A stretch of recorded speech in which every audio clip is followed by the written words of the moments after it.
पाकिस्तान के 42 cantonment boards में हज़ारों की तादाद में निजी तालीमी इदारे हैं, जिनमें 38 लाख के करीब हमारे बच्चे ज़ेवर तालीम से आरास्ता हो रहे हैं।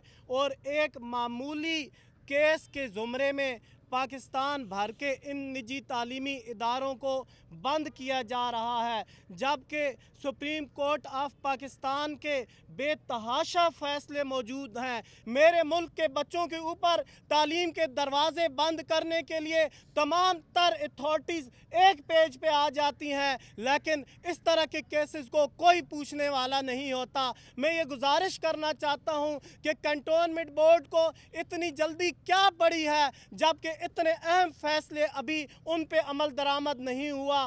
तो सुप्रीम कोर्ट कतई ऐसे काम न करे। अगर तालीम बंद हो गई, अगर बच्चों को तालीम से दूर कर दिया गया, तो इस मुल्क में जहालत आम हो जाएगी। बच्चों के तालीमी मुस्तकबिल की चीफ जस्टिस के सामने भीख मांगता हूँ कि जनाब हमारे बच्चों पे रहम फरमाए, इन वालिदैन पे रहम फरमाए, इन स्कूलों पे रहम फरमाए। खुदा के लिए इन बच्चों को तालीम से दूर न कराएं।